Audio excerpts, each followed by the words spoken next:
Welcome to Vlog Travel with Sarah and Kent. Today we're taking you on 4 excursions in Vancouver, Canada.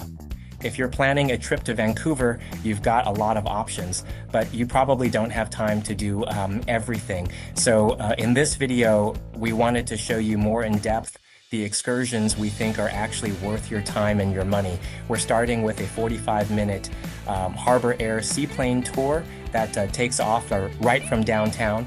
Then we're heading to the Capilano Suspension Bridge Park to walk 230 feet above the canyon. After that, we're going up Grouse Mountain to see what's really at the top from the Bear Refuge to the bike park. And we finish on Granville Island for the public market and the shops. For each place, we cover what you actually get to see, what it costs, and a few practical tips to help you plan. Come along as we explore Vancouver. Harbour Air operates right out of Cole Harbour in downtown Vancouver, so you don't need to go to the main airport. You check in at their terminal on Burrard Inlet, and you'll want to arrive about 40 minutes early. They weigh you and your bag for weight and balance, give you a short safety briefing, and then you walk straight out to the dock to board. The airline is the largest seaplane airline in North America, with a fleet of more than 40 aircraft, and most of it is made up of de Havilland Bush planes, primarily the single-engine DHC-2 Beaver and the larger DHC-3 Otter and Twin Otter, with some Cessna Grand Caravans used on certain routes. The Beaver is a classic Canadian bush plane first built in the late 1940s to take off and land on water, snow, and short runways. Most have now been converted to turbine engines so they are quieter and more reliable, and Harbour Air has been working with partners on an all-electric Beaver conversion as well, including early test flights that made headlines as a first for commercial seaplanes. Cabins are compact, every seat is a window seat, and takeoff and landing on the harbor is part of the experience. You feel the hull hit the water, then you are airborne in seconds. We did the 45-minute classic panorama tour, which is the longer loop that gives you a full circle of the city and the North Shore. Right after takeoff from Cole Harbour, you turn west over Stanley Park, where you can pick out the seawall and Brockton Point and cross directly over the Lions Gate Bridge, which gives you a clear overhead view of the Vancouver Harbour, the container port, and the cruise ship terminal in Burrard Inlet. From there, you follow the coastline over English Bay, Horseshoe Bay, and White Cliff Park, and you can see Bowen Island and across the Strait of Georgia toward Vancouver Island. Depending on the day and the pilot's route, the longer panorama can also take you toward Howe Sound, and on clear days you may even pick out Mount Baker in Washington to the southeast. On the return leg, you turn east and fly over the North Shore Mountains, Grouse, Cypress, and Seymour, where you can pick out the ski runs, the Grouse Grind Trail, and the Capilano Watershed, before tracking back over downtown BC Place and Gastown for a landing back on the water in Cole Harbour. Some routes also track toward Indian Arm, the long fjord that cuts inland with steep forested walls, and past neighboring spots like Deep Cove, so both sides of the plane usually get good views. Most people think of these as just tour planes, but for locals this is a commuter airline. The majority of passengers are on scheduled flights to Victoria on Vancouver Island, to Nanaimo to the Sunshine Coast, and seasonally to Whistler at Green Lake. A flight to Victoria is about 35 minutes downtown to downtown, compared to a 90-minute ferry plus driving and waiting. A seaplane to Whistler is roughly 45 minutes versus about 2 hours on the Sea to Sky Highway in good traffic and longer on busy ski weekends. Business commuters use them daily because you avoid airport security and you land right in the inner harbor. The reason seaplanes stuck around on the BC coast is simple. The region is broken up by inlets, islands, and mountain walls, and water aerodromes put you near city centers instead of remote airports. On the tour itself, you will also get a good sense of the harbor layout and the working waterfront, not only the tourist side. You will see 3 distinct areas: Cole Harbour, where you take off, Vancouver Harbour, which is the main commercial port, with freighters, tugboats, and cruise berths in season, and False Creek to the south, where Granville Island sits. Float plane docks, North Vancouver's industrial and residential shoreline, and the mix of freighters, ferries, and small craft all show up clearly. The pilots narrate the whole route and point out each area. On a few tips for booking, morning flights are usually smoother because winds over the water pick up in the afternoon and make for a bumpier ride, and morning light is also better for photos than midday haze. Every seat is a window seat, but on the Beaver you can request the right-hand co-pilot seat next to the pilot for the best forward view, with the rest of the seating assigned for weight balance. Bring a phone or camera with a clean lens, and wear layers because the cabin and harbor air can feel cooler than the sidewalk even in summer. The 45-minute tour is typically around $250 to $300 Canadian per person. If you are prone to motion sickness, take something beforehand, sit where you can see the horizon, and avoid a heavy meal right before, as it is a small aircraft and you will feel turbulence. Book in advance in summer as the morning slots fill first. Have a backup activity the same day in case weather delays or cancels the flight. If your goal is transport rather than a tour, compare the seaplane to ferry and drive on total door-to-door time and price, not just the minutes in the air. The Capilano Suspension Bridge is in North Vancouver, spanning the Capilano Canyon. The first bridge was built in 1889 by George Grant Mackay, a Scottish engineer who built a hemp rope and cedar plank bridge to get to his cabin on the other side of the canyon. Locals used to call the early crossing the Laughing Bridge because it swayed so much. The site changed owners over the decades and was developed as a tourist attraction in the 1930s by Edward Mahon, with later owners adding features such as the totem poles you still see in the park, carved by Indigenous artists.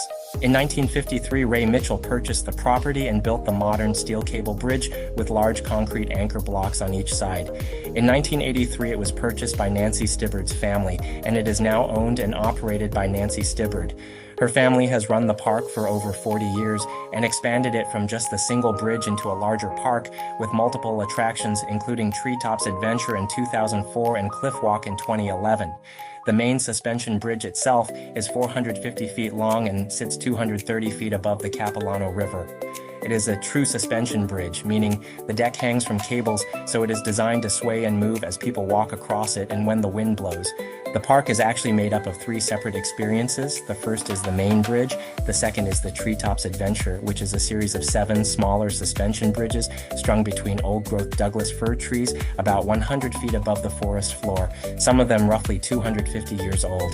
The third is the Cliff Walk, which is a cantilevered walkway that hangs off the granite cliff face on the far side of the canyon, with steel structure, narrow sections, and glass panels in places so you can look straight down.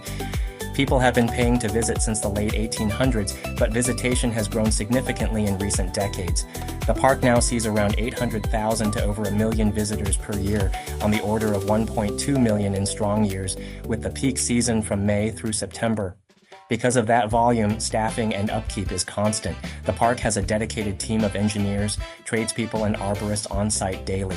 The main cables are inspected every day, the planks are checked and replaced on a rolling schedule, and staff are stationed on the bridge itself during operating hours to manage crowd flow and monitor the structure. The wood is chosen specifically for the wet rainforest environment. The decking on the main bridge is typically Douglas fir planking that is regularly replaced. For the Treetops and Cliff Walk, the park uses western red cedar for its natural rot resistance.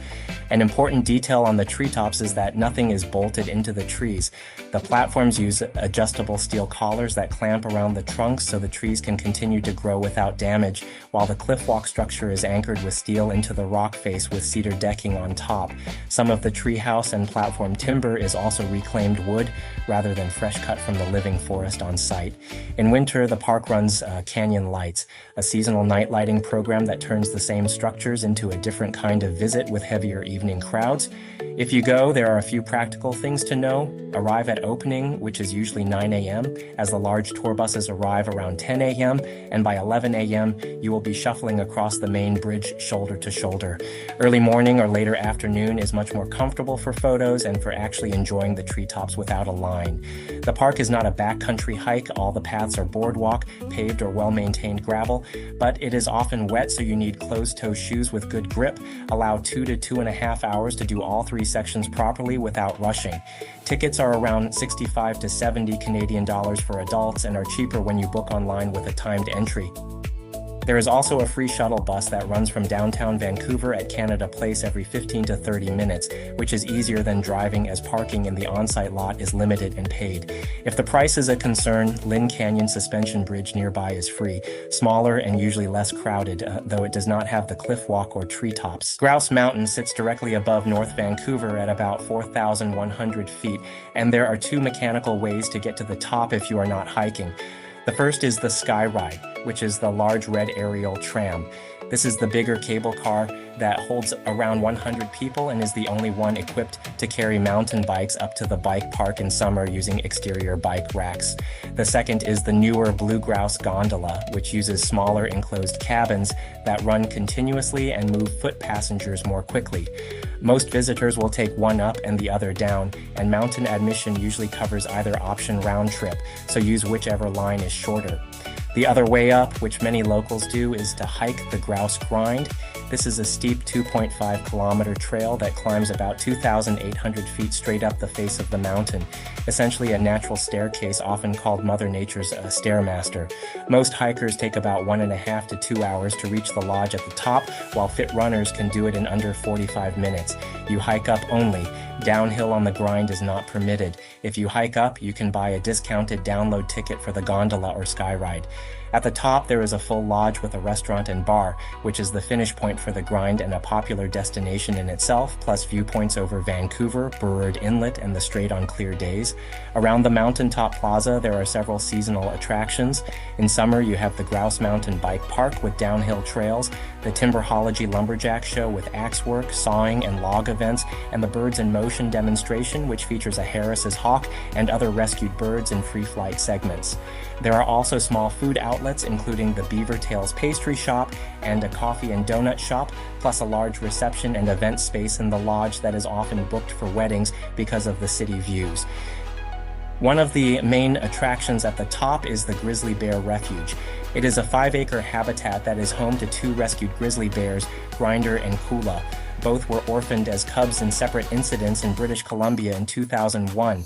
Kula near Bella Kula after his mother was hit by a vehicle, and Grinder near Invermere after he was found alone and very small. And they were brought to Grouse Mountain after it was determined they could not survive on their own in the wild. They have lived on the mountain ever since, which makes them about 24 years old, and they hibernate in a den on site each winter. The refuge includes a pond, foraging area, and den, and rangers give daily talks on ecology and conservation. You may not see both bears out at the same time as they move in and out of the den throughout the day, but when they are active, they are very close to the viewing platform. Before you go, check the mountaintop webcams. If the peak is in the clouds, you will not get the view you are paying for. So a clear day makes a big difference, and bring an extra layer as it is noticeably colder at the top than it is downtown even in summer. Granville Island is located in False Creek, just south of downtown under the Granville Street Bridge. Despite the name, it is not really an island, but a peninsula that was developed from industrial land in the 1970s into a public market, arts district, and food stop. The main attraction is the Granville Island Public Market, a large indoor market with 2 floors of fresh produce, seafood, meats, baked goods, and takeaway food counters. Beyond the market, there are about 50 independent shops and artist studios, plus the Emily Carr University of Art and Design campus, and a still operating concrete plant, and Granville Island Brewing. Working studios let you watch glass blowers, potters, and jewelers, and there are theaters and street performers around the site as well. It is a very tourist-heavy area, especially on weekends, and the most consistently popular spots in the market are Lee's Donuts, which almost always has a line, along with the seafood counters and the soup and chowder stalls. How you get there matters more than what you do there. Granville Island has only one road in and out, Anderson Street, with a single lane in each direction, and on busy weekends cars can queue for 30 to 45 minutes just to get into the parking lots, which are often full. It is much easier to get there by ferry. There are 2 main operators that run 3 ferry routes across False Creek, Aquabus, and False Creek ferries. They run small passenger ferries every 5 to 15 minutes from docks at Hornby Street downtown, the Aquatic Center, Yaletown, Science World, and Kitsilano, and the crossing takes 5 to 10 minutes each way for a few dollars. It drops you right at the market dock with no parking needed, and taking the ferry both ways is part of the visit. So there you have it, the seaplane to see the city and the harbors from the air, the Capilano Suspension Bridge for the canyon and the history, Grouse Mountain for the bears and the view from the top, and Granville Island for the market and the shops. We have linked the exact tours we booked and current prices in the description. If this helped you plan your Vancouver trip, let us know in the comments which one you are going to do first and subscribe for the next guide.